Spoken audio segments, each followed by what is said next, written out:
अस्सलाम वालेकुम। मेरा नाम मोहम्मद हमजा रियाज है। आज मैं आपको बायोलॉजी और इसकी फील्ड के बारे में पढ़ाऊँगा। मैं अपनी पूरी कोशिश करूँगा कि आपके कॉन्सेप्ट भी क्लियर हो जाएं और आपके मार्क्स भी अच्छे हों। बायोलॉजी बायोलॉजी के अंदर टू वर्ड्स हैं, बायो एंड लॉजी।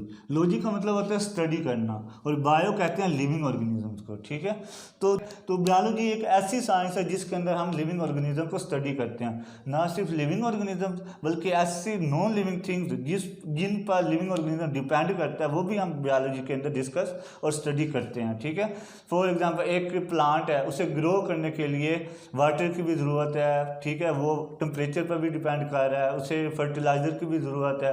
तो बायोलॉजिस्ट को स्टडी करना पड़ेगा कि प्लांट के लिए कितना टेम्परेचर रिक्वायर्ड है जिस पर वो ज़्यादा बेटर ग्रो कर सकते, स्पीड से ग्रो कर सकता है, कितने कौन सा उसे फर्टिलाइज़र चाहिए, ये सारा कुछ बायोलॉजी को स्टडी करना पड़ता है। तो पेपर में क्वेश्चन ये आ सकता है कि a biologist has to study, option दिए जाएंगे living organisms, non living things, both of these या नन ऑफ दीज। तो इसका करेक्ट आंसर होगा बोथ ऑफ दीज। ठीक है, बाकी साइंसेस भी हैं लेकिन उनके अंदर हम सिर्फ नॉन लिविंग थिंग्स को डिटेल में स्टडी करते हैं।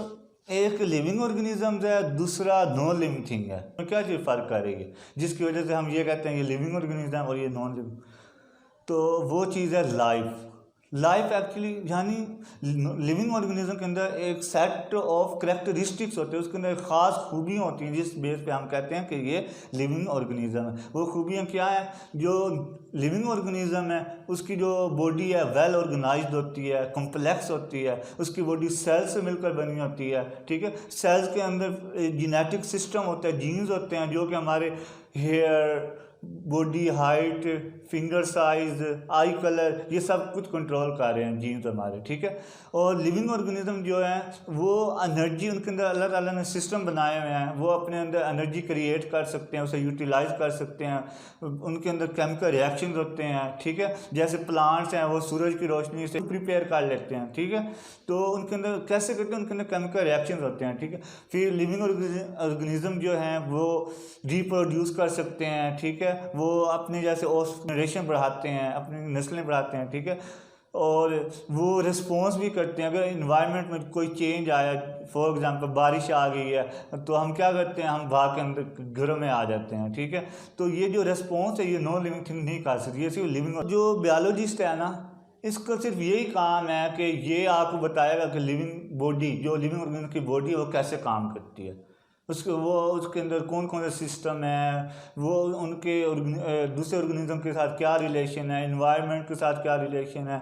ठीक है, इस तरह की उनकी बॉडी कैसे काम कर रही है, इस तरह के क्वेश्चन का आंसर दे सकती है बायोलॉजी। लेकिन जो इस तरह के सवाल होते हैं, इंसान दुनिया में क्यों आए, इंसान कैसे बना, ठीक है, तो इस तरह के जो क्वेश्चन होते हैं इनके आंसर सिर्फ फिलोसफर दे सकते हैं। बायोलॉजिस्ट का सिर्फ यही काम है कि वो ये बता सकते हैं कि बॉडी कैसे काम करती है, दुनिया में कितने किस्म के जानदार हैं, वो कैसे खाते हैं, कैसे पीते हैं, उनका क्या नुकसान है, क्या फ़ायदा, इस तरह की चीज़ें हम बायो में डिस्कस करते हैं। ये हमने बायोलॉजी के बारे में कुछ पढ़ लिया। अब हम इसकी फील्ड के बारे में पढ़ते हैं। अगर हमने एफएससी कर लिया बायो के साथ, आगे भी हम बायो रखना चाहते हैं, ठीक है, तो हम किन फील्ड में जा सकते हैं? टोटल 25 फील्ड्स हैं बायो की। हमारी बुक में तकरीबन 19 के बारे में बताया गया। ठीक है, उनमें से मेजर 5 हैं: molecular biology, zoology, botany, biochemistry, ecology and genetics. First of all हम स्टडी करते हैं इकोलॉजी। ई से ही शो हो रहा है कि यहाँ पे इन्वायरमेंट की बात है। एको कहते हैं इन्वायरमेंट को। तो ये बायोलॉजी की ऐसी ब्रांच है जिसमें हम लिविंग ऑर्गेनिज्म के जो रिलेशन है इन्वायरमेंट के साथ वो डिस्कस करते हैं, वो स्टडी करते हैं। ठीक है, कि इन्वायरमेंट अगर टेम्परेचर ज़्यादा है तो ऑर्गेनिज्म का क्या रिस्पॉन्स होगा, इस एरिया में कौन सा ऑर्गेनिज्म है, इस तरह की जो चीज़ें होती हैं वो हम इकोलॉजी में स्टडी करते हैं। अब नेक्स्ट फील्ड है पैलियोंटोलॉजी। पैलियन कहते हैं फॉसिल को। तो पैलियोंटोलॉजी बायो की ऐसी ब्रांच है जिसके अंदर हम फॉसिल्स को स्टडी करते हैं। एम्ब्रियोलॉजी, एम्ब्रियोलॉजी में हम एम्ब्रियो के बारे में स्टडी करते हैं कि एम्ब्रियो किस तरह किन फेजेस से गुजरता है, किस तरह बेबी बनता है। ठीक है, वो किस तरह डिवेलप करता है, ये सारा कुछ हम एम्ब्रियोलॉजी में डिस्कस करते हैं। नेक्स्ट फील्ड है फिजियोलॉजी। फिजियो, फिजियो का मतलब होता है फंक्शन, लॉजी का मतलब स्टडी करना। तो जो लिविंग ऑर्गेनिज्म के जो बॉडी फंक्शन है कि उनकी बॉडी किस तरह काम करती है, क्या फंक्शन हैं लिविंग ऑर्गेनिज्म की बॉडी के अंदर, वो सारा हम फिजियोलॉजी में डिस्कस करते हैं। जेनेटिक्स के अंदर हम लिविंग ऑर्गेनिज्म में मौजूद जीन्स के बारे में स्टडी करते हैं, कौन सा जीन्स क्या काम करता है, इस ऑर्गेनिज्म में कौन सा जीन्स है, उसमें कौन सा है, क्या डिफरेंस है। ना सिर्फ जीन्स के बारे में, ये भी हम डिस्कस करते हैं कि माँ बाप से जनरेशन उनकी औलाद में जीन्स कैसे ट्रांसफ़र होते हैं, हेरिडिटरी, इसे कहते हैं हेरिडिटरी। तो हम हेरिडिटरी भी हम जेनेटिक्स में डिस्कस करते हैं, स्टडी करते हैं। एवोल्यूशन, कुछ साइंटिस्ट का ख्याल ये है कि जो आज इतनी ज़्यादा वैरायटी ऑफ ऑर्गेनिज्म है, इतनी ज़्यादा किस्मों के जानवर हैं, इतने ज़्यादा एनिमल्स हैं, प्लांट्स हैं, ये जो सारी वैरायटी है ना, ये सिर्फ एक ही बेसिक से ऑर्गेनिज्म से ये सारी वैरायटी प्रोड्यूस, कुछ ग्रेजुअल चेंजेस होती होती होती ये क्या हो गया, ये आज इतनी ज़्यादा वैरायटी बन गई सिर्फ सिंपल ऑर्गेनिज्म से। ये जो प्रोसेस है, ये जो उनका थॉट है, इसे हम कहते हैं एवोल्यूशन। अब नेक्स्ट ब्रांच है मॉर्फोलॉजी। मॉर्फ का मतलब होता है शेप, बॉडी स्ट्रक्चर। लॉजी का मतलब होता है स्टडी करना, ठीक है। तो study of structure of living organism is known as morphology, ठीक है। अब मॉर्फोलॉजी जो स्ट्रक्चर है ये इंटरनल भी होती है और एक्सटर्नल भी होती है। जो इंटरनल बॉडी स्ट्रक्चर होती है उसे हम कहते हैं इंटरनल मॉर्फोलॉजी, और उसका एक और नाम भी है स्पेसिफिक, वो नाम है एनाटॉमी। एनाटॉमी कहते हैं इंटरनल मॉर्फोलॉजी, ठीक है। Internal structure, study of internal structure is known as anatomy. और एक्सटर्नल मॉर्फोलॉजी क्या होता है, स्टडी ऑफ आउटर और एक्सटर्नल बॉडी पार्ट्स और living organism is known as external morphology, ठीक है। ये कुछ ब्रांचेस थी, इनमें से ना एमसीक्यू आ सकता है कि study of fossil is known as, तो ऑप्शन दिए जा सकते हैं molecular biology, evolution, palaeontology, histology, ठीक है। तो इसका करेक्ट आंसर क्या होगा, पैलियोंटोलॉजी। इसी तरह कोई भी एमसीक्यू बन सकता है। अब लास्ट वाली जो है वो है हिस्टोलॉजी। हिस्टोलॉजी, हिस्ट कहते हैं टिश्यू को, क्या कहते हैं, टिश्यू को। तो study of tissues of living organism is known as histology, ठीक है। ये तो कुछ माइनर ब्रांचेस थी, ठीक है, जिनमें कुछ एमसीक्यूज बन सकते हैं, इसलिए मैंने आपके साथ शेयर कर दी। अब मैं आज से मेजर फील्ड के बारे में डिस्कशन करूँ। अब हम बात करते हैं मॉलिक्यूलर बायोलॉजी की। बायोलॉजी से का मतलब होता है स्टडी ऑफ लिविंग ऑर्गेनिज्म, और मॉलिक्यूलर का मतलब है study of living organism eight molecular level. जो हमारी बॉडी स्ट्रक्चर है, सेल्स है, और सेल्स की जो ऑर्गेनेलीज हैं, ये सब मॉलिक्यूल से मिलकर बनी होती हैं। जैसे हमारे सेल की जो सेल मेम्ब्रेन है, उसके अंदर लिपिड्स हैं, प्रोटीन हैं, फैट्स हैं, ग्लाइकोलिपिड्स हैं, ये सारी चीज़ें मॉलिक्यूल्स हैं। ये हमें कैसे पता चली हैं, हमें मॉलिक्यूलर बायोलॉजी के जरिए पता चली है, ठीक है। फील्ड है इन्वायरमेंटल बायोलॉजी। नेम से ही शो हो रहा है कि इसमें हम इन्वायरमेंट के बारे में पढ़ेंगे। बायोलॉजी होता है स्टडी ऑफ लिविंग ऑर्गेनिज्म, और इन्वायरमेंट का मतलब है इन्वायरमेंट के रिलेशन के साथ। यानी हमने जो लिविंग ऑर्गेनिजम्स है और जो इन्वायरमेंट है, उनके दरमियान जो रिलेशन है, उसको हम किस में स्टडी करते हैं, इन्वायरमेंटल बायोलॉजी के अंदर स्टडी करते हैं, ओके। और जो हमारे पास जो इन्वायरमेंट होता है ना, ये दो किस्म का होता है। इसमें दो किस्म की चीज़ें होती हैं, ऑर्गेनिक एंड इनऑर्गेनिक। जितने भी लिविंग ऑर्गेनिजम्स हैं ये सब ऑर्गेनिक है। वुड है, प्लांट्स हैं, हमारी फूड है, ये सारा कुछ ऑर्गेनिक है। और इनऑर्गेनिक में मेटल्स वगैरह आते हैं, गैसेस आती हैं, जैसे कि carbon dioxide, nitrogen dioxide etcetera. दो चीज़ों से इन्वायरमेंट बनता है, ठीक है। तो लिविंग ऑर्गेनिज्म पर ऑर्गेनिक थिंग्स भी असरअंदाज हो सकती हैं और इनऑर्गेनिक भी असरअंदाज हो सकते हैं। इसलिए हम इन्वायरमेंटल बायोलॉजी में ऑर्गेनिक भी स्टडी करते हैं और इनऑर्गेनिक भी स्टडी करते हैं। अब बारी है माइक्रोबायोलॉजी की। माइक्रो ऐसे ऑर्गेनिज्म को कहते हैं जो हमारी आंख से नज़र ना आए, यानी इतने स्मॉल होते हैं, उन्हें माइक्रोस्कोप या इलेक्ट्रॉन माइक्रोस्कोप वगैरह से देखना पड़ता है, ठीक है। तो वो कौन से ऑर्गेनिज्म जो हमारे आंख से नज़र नहीं आते, जैसे bacteria, virus, unicellular protist, algae, fungi. जो अलगी वगैरह हमारी जो है आम आँख से नज़र नहीं आते, उन्हें हम किस में स्टडी करते हैं? माइक्रोबायोलॉजी। माइक्रोबायोलॉजी में ऐसे ऑर्गेनिज्म को स्टडी करते हैं जो कि हमारी आँख से नज़र नहीं आते। तो माइक्रो ऑर्गेनिज्म कौन कौन से हैं? जैसे virus, bacteria, unicellular algae and fungi, unicellular protist. ये इतने स्मॉल होते हैं, इन्हें हम किस में स्टडी करते हैं? माइक्रोबायोलॉजी में। प्रोटिस्ट ऐसे ऑर्गेनिज्म को कहते हैं जिनमें एनिमल वाली खसूसियात भी होती हैं और फंजाई वाली भी खसूसियात होती हैं और प्लांट्स वाली भी खसूसियात होती हैं। ये ना एनिमल्स होते हैं, ना फंजाई होते हैं, ना प्लांट्स होते हैं। ये इनमें इन तीनों की खसूसियात होती हैं, इसलिए हमने इन्हें अलहदा रखा हुआ है, प्रोटिस्ट किंगडम।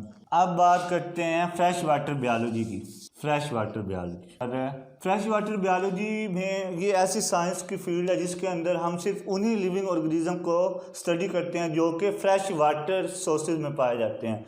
जैसे कि फ्रेश वाटर सोर्सेज कौन से हैं? जैसे नदी, नाले, दरिया वगैरह, ठीक है। वहाँ पर जो ऑर्गेनिज्म पाए जाते हैं उन पर जो रिसर्च की जाती है वो किस फील्ड में की जाती है? फ्रेश वाटर बायोलॉजी में, ठीक है। सिर्फ लिविंग ऑर्गेनिज्म के बारे में रिसर्च नहीं करनी बल्कि फ्रेश वाटर पे भी रिसर्च करनी है कि फ्रेश वाटर में क्या चीज़ है कि जो लिविंग ऑर्गेनिजम्स हैं फ्रेश वाटर के, सिर्फ वो फ्रेश वाटर में ही सर्वाइव कर सकते हैं और कहीं सर्वाइव नहीं कर सकते, ठीक है। वो क्या चीज़ है? जैसे फ्रेश वाटर का टेम्परेचर कितना है, फ्रेश वाटर में लाइट कितनी आ रही है, फ्रेश वाटर में फूड रिसोर्सेज कौन से हैं, ये सारी इन सब फैक्टर्स को हम क्या कहते हैं? फिजिकल एंड केमिकल पैरामीटर्स, ठीक है।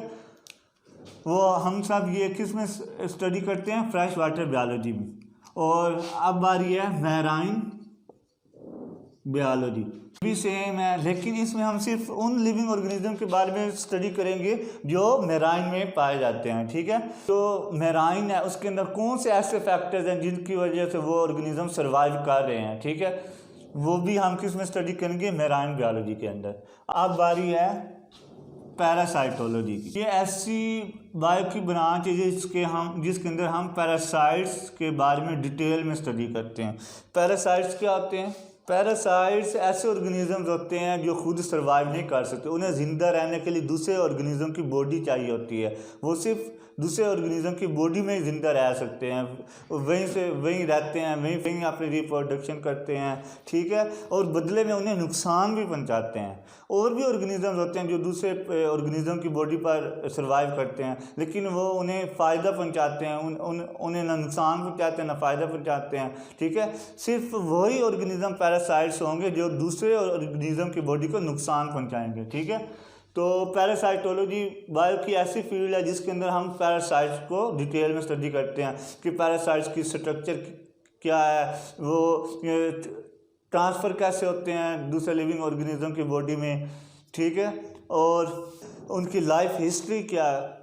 कुछ पैरासाइट इस तरह के होते हैं कि वो एक ऑर्गेनिज्म पर ग्रो करते हैं, ठीक है, अपने मैच्योर होते हैं और लेकिन उस पर अपनी रिप्रोडक्शन नहीं कर सकते, ठीक है। अगर उन्होंने अपनी नस्ल बढ़ानी है तो उन्हें किसी और नस्ल के यानी किसी और स्पीशी के ऑर्गेनिज्म पर की बॉडी चाहिए होगी, ठीक है। तो वो अपनी लाइफ ड्यूरेशन में डिफरेंट ऑर्गेनिज्म की बॉडी को इस्तेमाल करते हैं। इसलिए हम पैरासाइट्स की हिस्ट्री लाइफ भी हम पैरासाइटोलॉजी में डिस्कस करते हैं। पैरासाइट्स के ह्यूमन के साथ क्या रिलेशन है, दूसरे ऑर्गेनिज्म के साथ क्या रिलेशन है, इनका इंटरेक्शन क्या है, ये सब कुछ हम किस में स्टडी करते हैं? पैरासाइटोलॉजी।